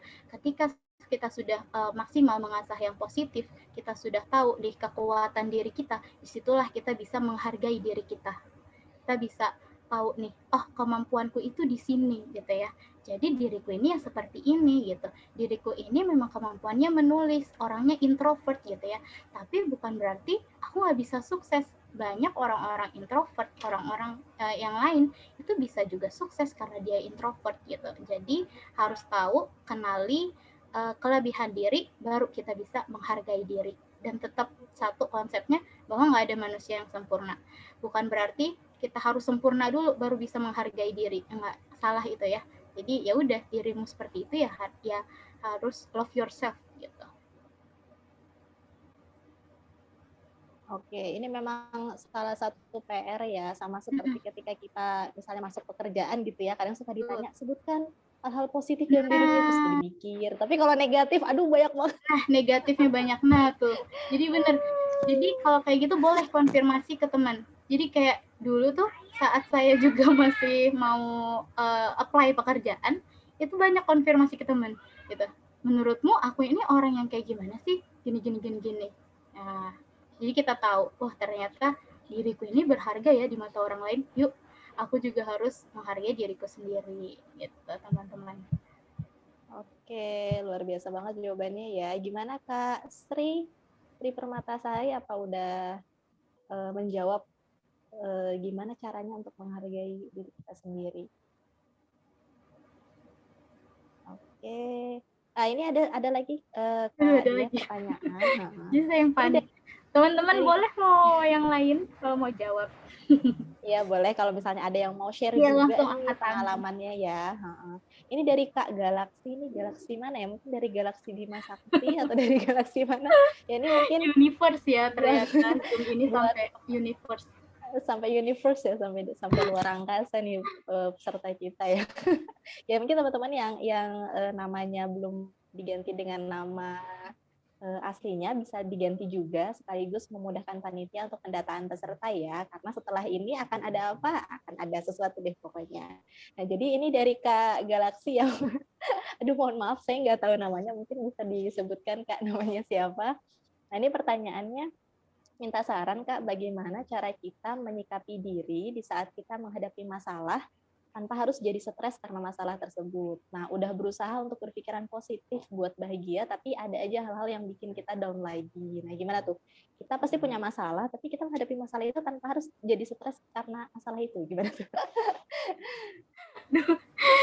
Sebenarnya kalau kayak gini lebih enak konseling ya. Karena kalau sebenarnya kan bentuknya jawaban, pertanyaan umum ya. Jadi saya juga bingung menyasarnya kemana nih gitu. Yang dikatakan stresnya ini yang seperti kasusnya apa ya gitu ya, masalahnya tuh apa gitu ya. Why pentingnya konseling ya. Yuk saya coba menjawab ya. Yang pertama, gimana sih cara menyikapi diri supaya nggak stres gitu ya, menyikapi masalah supaya nggak stres. Nah, pertama, kita harus memetakan dulu masalahnya itu kecil, sedang, atau besar. Kita harus tahu masalahnya. Kalau kita sudah bisa memetakan masalahnya, lalu coba kita timbang kapasitas diri kita. Nah, untuk masalah yang ani, berarti kapasitas diriku ini harus seperti apa ya? Menyikapinya itu harus seperti apa ya? Nah, supaya apa? Kadang misalnya masalahnya itu besar, tapi kapasitas kita itu kecil. Nah, inilah yang akhirnya munculnya yang namanya stres. Nah, jadi kalau menghadapi masalah, dimantapkan dulu dirinya. Seperti apa, sekuat apa sih dia menghadapinya. Kalau sudah merasa oke, yuk dihadapin, langsung dihadapin. Jadi stres itu ada dua ya. Coping stres itu ada dua. Coping stres itu ada yang ke emosional, ada juga coping stres itu yang langsung ke aksi. Rata-rata perempuan itu coping stresnya adalah emosinya dulu. Nah, itu dia. Emosinya dulu ketimbang yang take action-nya. Coping stresnya itu berupa emosi. Sama seperti tadi, pikiran kita itu kadang terlalu rumit gitu. Udah mikirin rumitnya dulu. Nah, itu yang memunculkan yang namanya stres. Jadi, ketika kita menghadapi semua masalah, harus segera diselesaikan gitu. Jangan dipikirin tentang nanti kira-kira responnya begini enggak ya? Aduh, gimana ya? Nah, itulah kalau kita mau berpikiran yang positif, maka kita harus ngelakuin dulu gitu. Nggak bisa muluk-muluk karena pikiran kita positif aja, tapi kita nggak langsung take action, itu juga nilainya 0 gitu. Jadi kitanya juga dulu seiringan menghadapi dan juga berpikiran yang positif gitu ya. Dan ketika kita sudah berpikiran positif dihadapin, nah insya Allah itu akan mengurangi stres gitu. Dan yang diingat seperti yang tadi, fase emosi seseorang itu ups and down. Nah, jadi jangan menganggap kalau kita sedih, kalau kita down, itu kita orang yang buruk banget. Jangan. Nggak apa-apa, dinikmatin dulu proses down-nya itu. Nah, kebanyakan kita, kenapa jadi akhirnya kayak bom waktu ya? Karena banyak ngedenial emosi-emosi sedih tadi. Nah, kalau sedang down, nggak apa-apa. Down dulu, sedih dulu. Tapi tetap buat komitmen, down-nya sampai hari apa nih gitu. Harus bangkit lagi, harus jadi orang yang resilience. Nah, karena kita memang hidup nggak akan bisa bahagia terus. Nah, ketika kita sudah ngerasa kuat, ngerasa bangkit, coba cari support system. Support system ini apa? Cari orang-orang yang kita anggap dia bisa memberikan support kita secara moral. Nah, karena terkadang kenapa kita stres? Karena kita nyelesain masalahnya itu fokusnya ke diri kita aja, sendiri aja. Padahal kita tahu kita itu juga mungkin makhluk sosial, kita butuh orang lain yang membantu kita.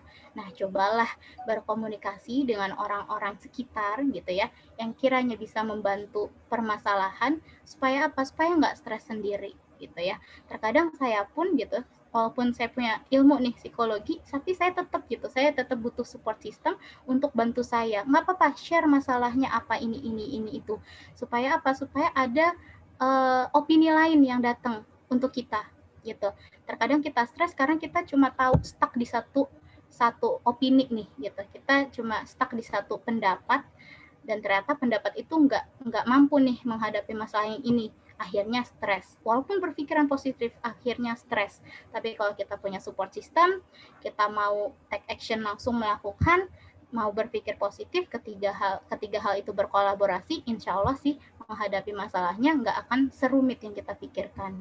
Ditambah lagi tetap karena kita manusia ya, dan kita seorang muslimah, ya hubungan kita sama Allah itu juga harus dikuatkan gitu. Hubungan dengan lain itu harus juga sepadan gitu dengan masalah kita.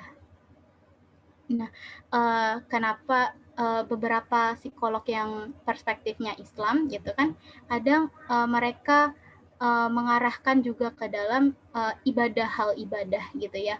kalau kita sudah menghadapi sesuatu hal, sudah kita campur adukan dengan Islam, dengan ibadah, insya Allah apapun itu akan terasa lebih mudah. Jadi kuatkan juga doanya seperti itu. Insya Allah masalahnya nggak akan tambah stres tuh, gitu. Nggak akan menghadapi masalah yang bikin stres. Gitu.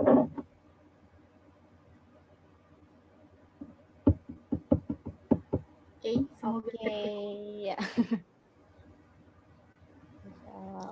Oh ini ya Kak Herna Maulina ya ternyata tadi ya yang bertanya ya. Kalau masalahnya suka stres Kak, masalah kecil maupun besar kayak gitu. Nah itu dia, nggak apa-apa loh kita itu sharing masalah itu bukan berarti sharingin aib ya, gitu. Cari orang yang kita ngerasa dia benar-benar bisa gitu ya menampung keluh kesah kita supaya bisa dapat pandangan nih gitu untuk menyelesaikan suatu masalah. Nggak apa-apa gitu, sharingin aja. Berarti ketika kita dapat masalah sebenarnya respon kita dengan stres itu wajar ya sebenarnya ya kayak cuma iya kita benar wajar, pasti ada stresnya juga dulu. Nah tinggal kita nge-manage-nya nih sama nilai kapasitas diri kita, masalahnya semana, kapasitas diri kita semana, dan butuh juga pandangan orang lain gitu. Kadang-kadang tuh gini Kak, kita udah sharing ke orang gitu ya, terus dikasih solusi gini, terus kadang tuh dalam diri tuh ada yang bisa menerima gitu, tapi ada yang tapi aku tuh orangnya begini loh, aku tuh nggak bisa gini. Nah akhirnya main kayak gitu, itu gimana Kak? Egonya itu juga harus diturunkan, betul. Jadi kayak aku tuh emang orangnya udah kayak gini gitu. Nah itu tuh apa emang itu solusi, itu jawabannya? Itu susah tuh. Nah berarti itu harus mengenal dirinya dulu. Nah ego itu juga harus diturunkan gitu ya. Kalau seperti itu justru tambah stres gitu. Nggak akan ada orang yang se-frame kalau seperti itu. Jadi kita harus memanage juga diri kita gitu ya. Kalau kita betul-betul kesulitan, coba dikurangin dulu pikiran-pikiran yang tadi. Nah, coba mendengar pandangan orang lain, ya. Oke, wah keren banget ini ya. Oke, semoga bisa menjawab pertanyaan dari Kak Herna Maulina ya. Iya bukan ya? Iya, Herna Maulina ya. Oke. Ya, ini kita buka satu lagi penanya terakhir nih. Kalau nggak ada yang mau nanya, saya aja yang nanya. Udah dong. Saya panik. Ini soalnya tema yang menarik banget ya gitu. Kelihatannya seperti ringan, tapi sebenarnya ini kompleks ya dan pasti kita hadapin ya gitu. Oke, kalau nggak ada yang nanya, 5, 4, 3, 2, 1. Kalau nggak ada yang saya tanya. Oke. Ini tapi pertanyaannya lebih umum ya, artinya tidak hanya seputar pandemi ya. Berarti kita harapkan semoga memang udah move on dari artinya menerima realita bahwa kita tuh memang berada di dalam masa pandemi, jadi harus bisa beradaptasi ya gitu. Ibaratnya kalau hewan-hewan itu yang bisa hidup sampai sekarang adalah hewan-hewan yang sudah bisa beradaptasi dengan lingkungan, maka kita pun juga sebenarnya mengalami hal yang sama, cuma bedanya kita manusia ya. Oke, kalau nggak ada yang nanya, boleh nggak nih Kak saya yang nanya? Boleh, jangan susah-susah ya. Oke, ini sebenarnya pertanyaan yang dialami dari sejak saya masuk ke dunia kerja ya. Jadi entah kenapa ketika kita ngobrol dengan teman-teman rekan kerja, itu tuh kalau lagi cerita-cerita itu kadang-kadang ada orang yang suka saling bukan saling sombong saling aku punya ini tinggi-tinggian gitu ya. Nah, tapi ini justru dia rendah-rendahan gimana ya maksudnya, jadi kayak susah-susahan kamu masih mending kayak gitu, dulu aku susah gitu, jadi kayak ini rendah untuk meroket, betul ya. Iya itu gimana tuh Kak? Maksudnya saya juga suka bingung, ini kenapa kok malah jadi suka susah-susahan gitu loh. Jadi kayaknya kehidupan orang lain tuh kamu masih lebih mending, aku sih dulu gini gitu loh. Nah itu gimana tuh menurut pandangannya Kak Dia? Nah, ya yang pertama, yang gimana ini mau merubahnya atau gimana? Ya, atau saya cuma semua circle-nya seperti itu di tempat kerja. dulu sih, sekarang sudah enggak. Cuma maksudnya saya penasaran apa yang membuat orang itu tuh suka seperti itu gitu. Maksudnya kalau kita suka saling meninggi-ninggikan itu kan kayak ibaratnya ya wajar, misalnya kaya-kayaan bahasanya gitu ya, atau mana cantikan-cantikan gitu. Tapi ini kok kehidupannya dia yang masa lalu itu susah, tapi seolah-olah jadi dilomba-lombakan siapa yang hidupnya paling susah gitu loh. Nah itu sebenarnya kenapa sih bisa jadi muncul seperti itu gitu? Tapi lalu meroket atau enggak? Sok disusah-susahin tapi intinya nanti di ending percakapan tuh mereka meroket atau gimana? Atau susah aja emang? Ya seperti biasa sih percakapan kayak gitu nggak ada endingnya sih. Ya udah nggak ya cuma ngobrol-ngobrol gitu aja. Terkadang kita sering ya dengar yang disusah-susahin atau kayak disok-sokin gitu ya. Itu terkadang bisa jadi di circle itu orang-orangnya se-frame semua dan mereka semua orang-orang yang butuh pengakuan. Nah, itu butuh pengakuan. Kalau ditelaah bisa jadi mungkin semua yang berbicara di situ ada permasalahan apa sih gitu. Sampai akhirnya senang banget melombakan hal yang kesusahan atau hal yang baik-baik buat dilombain. Apakah karena cuma kadang di psikologi itu ada kebutuhan akan pengakuan. Nah, bisa jadi orang-orang yang seperti itu, kebutuhan akan pengakuannya itu lebih besar. Akhirnya sering sekali melomba-lombakan itu gitu, mengulang-ulang kembali naskah yang sama, cerita yang sama gitu. Supaya apa? Supaya dia merasa ingin mendapatkan aku nih satu-satunya. Nah, itu artinya orang-orang tersebut kekurangan need kebutuhan untuk pengakuan gitu, untuk diakui. Saya lupa nama need-nya apa, tapi itu need untuk diakui, kebutuhan untuk diakui. Ada banyak sekali itu faktornya. Pertama dari sisi parenting. Nah, bisa jadi dia punya pengalaman apa di masa lalu gitu, sehingga dia ngerasanya aku tuh lebih nyaman ya kalau menceritakan ini. Aku tuh lebih nyaman ya ketika aku itu diakuin. Nah, diakuin di lingkunganku jadi orang yang paling misalnya, yang paling baik, diakuin jadi orang yang paling susah kayak gitu, yang paling kayaknya yang paling itu harus dia. Nah, bisa jadi ada banyak faktor yang menyebabkan dia seperti itu. Yang tadi kayak parenting, atau dia ada pengalaman-pengalaman di masa lalu gitu. Sehingga dia butuh sekali untuk diakui di lingkungannya. Nah, kalau ada di lingkungan seperti itu, biasanya Mbak Taki ngapain tuh? Kalau di tengah-tengah circle yang seperti itu? Ya, kalau saya sih karena berhubung yang berbicara itu adalah orang-orang yang secara usia jauh di atas saya. Jadi saya hanya bisa ya udah diam saja sih karena saya juga nggak nimpalin atau gimana karena bingung sih memposisikannya seperti apa gitu. Cuma saya jadi berpikir aja kenapa ya gitu kok. Iya, jadi ingin ya itu mungkin butuh pengakuan kalau orang yang hidupnya lebih susah dia sudah setingkat lebih tinggi di antara teman yang lain mungkin seperti itu ya. Nah, itu dia. Jadi bisa di cross check gitu. Nah, itu juga salah satunya adalah ada pasti kebahagiaannya yang belum utuh di dalam dirinya gitu.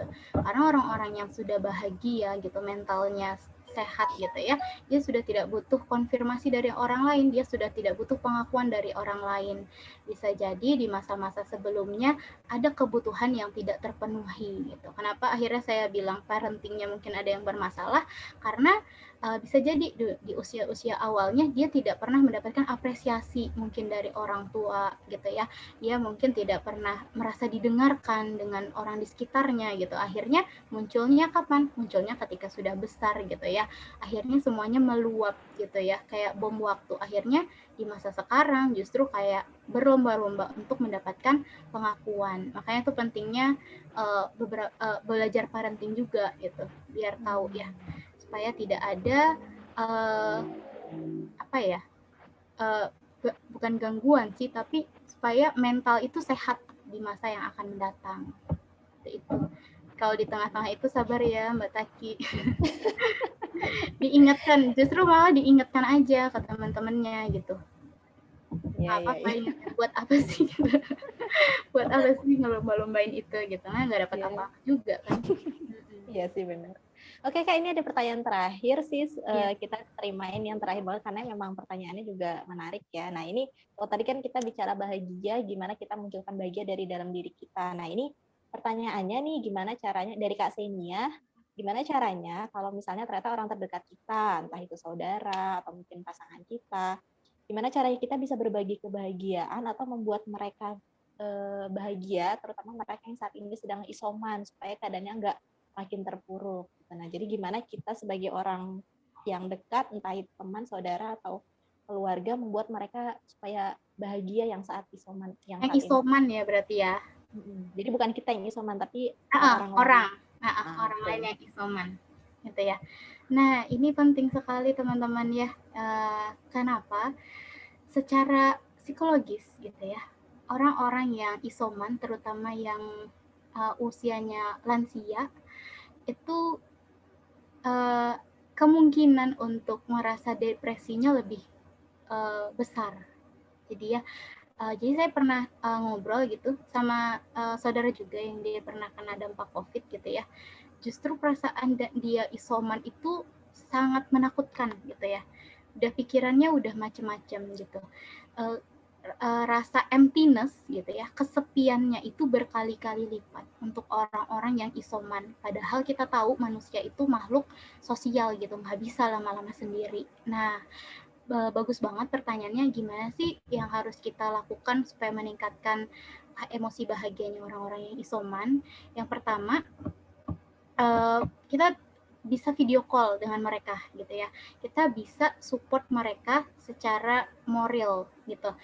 Yang diingatkan bukan tentang COVID-nya teman-teman. Nah itu penting, karena kalau diingatkan tentang COVID-nya, maka di mindset dia ya tetap COVID aja terus gitu, imunnya nggak naik. Nah kita kan tadi sudah belajar ya gimana meningkatkan hormon kebahagiaan. Nah ajak cerita hal-hal yang lain, ajak cerita hal-hal yang lucu gitu ya di telepon tersebut, ajak untuk komunikasi gitu. Tetap dimotivasi bahwa harus kuatkan ikhtiar. Kita tetap mengingatkan ke saudara kita yang isoman, harus tetap ikhtiar. Intinya harus tetap happy gitu. Karena kalau kita happy, imun kita meningkat, virusnya akan menurun gitu ya, akan mati gitu virusnya. Nah, jadi pertama sering-sering lakukan komunikasi via telepon, via video call. Nggak harus ceritain tentang COVID, cerita apapun, anggap aja kayak nggak ada apa-apa gitu ya. Ceritakan hal apapun yang kiranya bisa buat dia bahagia gitu. Makanya kenapa kalau isoman yang di tempat-tempat yang ditentukan pemerintah itu kadang ada program senamnya ya. Nah, supaya apa? Supaya sejenak mereka itu kalau melakukan aktivitas fisik, mereka juga bahagia, happiness ketika bergerak gitu. Nah, yang sedih itu kalau isomannya itu nggak di tempat-tempat yang itu gitu. Akhirnya pinter-pinternya kita membawa mereka untuk ke dalam situasi yang happy gitu. Lewat video call-nya itu gimana caranya? Cerita hal-hal yang lucu, cerita kegiatan-kegiatan hariannya apa aja kayak gitu kan. Terus pokoknya cerita apapun yang membuat mereka bahagia dan lupa tentang sakit dulu. Nah itu. Yang kedua, makan banyak tetap. Makan itu kan orang yang isoman tuh kadang penciumannya berkurang ya. Nah itu males makan ya, walaupun makanannya enak. Tetap harus dimotivasi, tetap make sure teman atau saudara atau keluarga yang isoman itu makannya banyak. Itu dulu. Kalau dia makannya banyak, otomatis dia akan semakin happy gitu. Harus tetap dipaksa untuk makan. Jadi teman-teman harus pintar-pintar membuat mereka untuk banyak mau makan gitu. Jadi double tuh. Pertama, ajak mereka cerita hal-hal yang mungkin menyenangkan, melupakan dulu tentang COVID-nya. Jangan diingatin gitu. Sekalipun misalnya ada tetangga yang meninggal, nggak usah diceritain ke orang yang isoman gitu. Misalnya isoman nih, tetangga yang di sebelahnya isoman tuh ada yang meninggal gitu. Nggak usah diceritain gitu. Meninggalnya karena COVID, nggak usah gitu. Jadi cukup buat mereka di posisi perasaan yang happy gitu, mental yang sehat gitu. Dan juga makannya juga harus banyak. Kalau teman-teman pernah lihat beberapa kali ada video yang viral itu, justru keluarganya yang nggak isoman itu ikut berjajar di depan rumahnya, ikut senam bareng gitu, yang di dalam gitu, ikut ketawa bareng gitu. Ada terapi ketawa juga ada kayak gitu. kirim video-video lucu kayak gitu, karena seringkali yang kalau kita bahagia kita lupa dengan kondisi kita, justru itu ningkatin imun gitu. Kondisi COVID-nya lupa nih karena terlalu bahagia, akhirnya imunnya semakin baik. Nah, itu bisa dilakukan ya untuk teman-teman yang isoman atau keluarga atau saudara yang isoman gitu. Boleh juga misal tergantung juga usianya sih. Kadang kalau ada usianya kayak paham gadget gitu ya, paham muda, yang anak-anak muda itu kadang mereka ya main game gitu, ngelakuin apa yang hal yang mereka suka gitu, main game, nonton film yang kesukaannya dia gitu. Nah, untuk orang-orang yang lansia, nah ini PR banget nih untuk kita sering-sering bangun komunikasi dengan mereka yang lansia gitu, ceritain yang lucu gitu, supaya ningkatin imunnya. Oke, ya jadi memang kalau COVID ini belum ada obatnya ya. Jadi Betul. sampai saat ini pun satu-satunya obat adalah dari diri kita sendiri yang berusaha untuk bahagia itu, meningkatkan imun. Memang sedikit sharing aja, beberapa bulan yang lalu orang tua saya itu dua-duanya sempat positif juga gitu. Jadi saya sempat tinggal di rumah meskipun negatif, tapi saya tetap memutuskan untuk isoman karena kedua orang tuanya positif, jadi kan harus ada yang jaga ya, karena memutuskan untuk isolasinya di rumah aja. Dan itu memang benar-benar saya memantau orang tua saya kalau nyetel YouTube tuh yang disetel apa, nggak lihat langsung, cuma kan kalau dari suara kan kedengeran. Pokoknya saya udah wanti-wanti jangan dulu buka WA, buka buka YouTube yang pokoknya kalau ayah, kebetulan bapak tuh suka dengerin ceramah-ceramah juga, jadi ceramahnya tuh Ustadz Somad ke Ustadz yang lucu-lucu gitu, dengerin aja gitu. Terus tadinya kan sempat berpikiran udahlah keluarga nggak usah dikasih tahu, takutnya nanti malah jadi heboh gitu. Tapi terus saya mikir lama-lama jangan-jangan dengan nggak komunikasi itu malah bikin orang tua saya stres. Akhirnya bilang ya udah nggak apa-apa, telepon aja keluarga gitu. Jadi benar-benar yang dilakukan itu ya nelponin, jadi kayak ajang silaturahim gitu. Jadi nelponin ini, terus soal makanan juga itu bener-bener jadi kayak orang ngidam, tapi ngidamnya ada 2 orang gitu. Tapi yang ngidam tuh udah para lansia gitu, jadi tiba-tiba pengen apa sampai nyari, sampai saya tuh nulis di status, ada yang tahu nggak jualan ini siang-siang tuh di mana, sampai ada yang nanya Mbak lagi ngidam ya, waduh. Bener. Iya, jadi memang iya sih, dukungan dari keluarga juga itu luar biasa sih memang. Ya itu. Jadi malah banyakin komunikasi ya, intinya. Iya betul, komunikasi dan makan itu sih yang paling urgent kalau lansia ya. Betul. Oke, wah luar biasa banget Kak C ini ya, tadi jadi penanya terakhir ya untuk sesi kita hari ini, Masya Allah. Untuk yang penanya tadi, para penanya silahkan tuliskan nama dan nomor kontak, karena yang bertanya insya Allah akan dapat door prize menarik dari saya jadi lupa ngomong. Dan dari saya dari Sobat Muslimah dan juga Kopi Mocha TV ya. Jadi acara OTW ini adalah acara Youth Islamic Center yang merupakan acara dari gabungan komunitas Sobat Muslimah dan juga Kopi Mocha TV. Jadi kalau misalnya ada yang mau ditanyain atau misalnya ketinggalan berita nih tentang kajian hari ini atau kajian-kajian yang pertama dan yang kedua kemarin, bisa cek di Instagramnya Kopi Mocha TV atau komunitas Sobat Muslimah. Oke, buat teman-teman yang tadi udah tanya, boleh tuliskan nama dan kontaknya ya di kolom chat ya. Kalau nggak nuliskan ya sayang sekali, nanti kita kayak bagaimana mau ngirim door prize-nya ya. Ditunggu sampai acara ini selesai ya. Oke, ya luar biasa, nggak terasa 1,5 jam kita bersama Kak Diah Wijayanti bahas tentang bahagia selama pandemi, why not gitu, karena bahagia itu adalah kita ciptakan, yang pasti adalah salah satu kunci dari kita bisa bahagia adalah kita harus bersyukur, termasuk bersyukur juga pandemi ini ada ketika teknologi ini sudah canggih ya, jadi kita sudah bisa bertatap muka lewat virtual, bisa bahkan yang sekolah bisa lewat online. Coba bayangkan di saat dulu ketika ada malaria atau polio itu dengan kondisi seperti itu, tapi benar-benar terkekang gitu. Kalau sekarang kita masih bisa berselancar di dunia maya gitu, jadi selalu ada yang bisa harus kita syukuri dari setiap keadaan yang ada. Dan yang pasti ketika kita mencari bahagia, usahakan adalah bahagianya itu bahagia yang tidak hanya kita dapatkan di dunia, tapi juga dapatkan di akhirat ya, supaya kita di dunianya bahagia, nanti di akhiratnya juga bahagia. Itu kan yang kita inginkan sebagai seorang muslim ya, jangan lupa. Oke. Ya, kalau gitu kita akhiri saja kajian OTW ini. Saya boleh minta maaf ya, terima kasih. Oh iya Kak. Terima kasih pada teman-teman Sopmus ya untuk belajar barengnya. Sama saya minta maaf kalau misalnya ada kekurangan dari yang saya sampaikan atau jawaban-jawaban saya. Jadi terima kasih dan maaf sebesar-besarnya. Ya, terima kasih Kak Dia. Semoga nggak kapok ya. Misalnya suatu waktu nanti kita undang lagi untuk jadi materi kita. Oke teman-teman, untuk kajian OTW ini kita cukupkan saja. Jangan lupa kajian OTW kita akan dilaksanakan setiap 2 pekan sekali. Berarti insya Allah 2 pekan dari sekarang sekitar tanggal 1 ya. Sudah masuk ke bulan baru nih, 1 Agustus. Temanya tentang apa? Kita keep dulu. Jangan lupa nanti lihat aja, jangan lupa dipantengin Instagramnya Sobat Muslimah dan juga Instagramnya Kopi Mocha TV buat tahu apa nih tema yang berikutnya, nggak kalah menarik dari yang sekarang. Oke, kita tutup aja ya. Saya mohon maaf apabila ada kekurangan kata atau kesalahan. Wabillahi taufiq wal hidayah. Wassalamualaikum warahmatullahi wabarakatuh. Terima kasih. Waalaikumsalam warahmatullahi wabarakatuh. Oh ya teman-teman, kita ini dulu ya. Foto dulu yuk. Boleh yang boleh dinyalakan dulu videonya, yang mungkin belum pakai jilbab boleh pakai jilbab dulu, yang mau bedakan boleh bedakan dulu biar bedaknya kepake ya, karena berapa lama kita nggak keluar rumah biar bedaknya Tetap glowing ya. tetap glowing ya. Oke, yang mau lipstikan dulu boleh lipstikan dulu.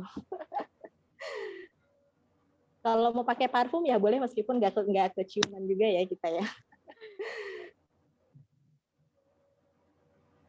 Oke. Kak Sei sudah siap untuk ini ya, nge-keep fotonya ya.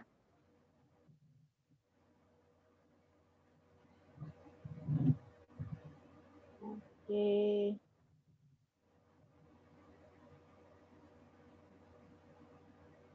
Kak Sei ini ya, sudah siap untuk ini? Atau untuk panitia yang bisa bantu untuk kita foto?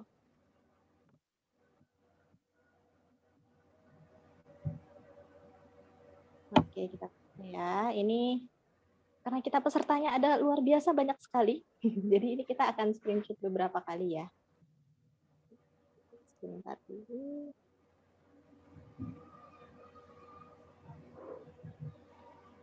Oke, 1. Sudah.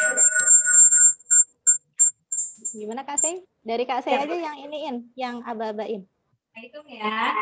Oke. 1, 2, 3. Sekali lagi. 1, 2, 3. Oke. Sekali lagi atau udah cukup? Udah. Sudah. Oke, terima kasih Kak Senia. Oke, terima kasih buat teman-teman semua yang udah gabung ya. Jangan lupa ikuti nanti terus OTW sesi keempat, insya Allah 2 pekan lagi dari sekarang. Saya tutup ya. Wassalamualaikum warahmatullahi wabarakatuh. Sampai ketemu. Waalaikumsalam warahmatullahi wabarakatuh. Terima kasih ya Kak Dia. Terima kasih. Stay happy Karya. teman-teman. Assalamualaikum. Waalaikumsalam. Tapi saya boleh ya dimintain fotonya. Saya minta fotonya. Oh iya, boleh.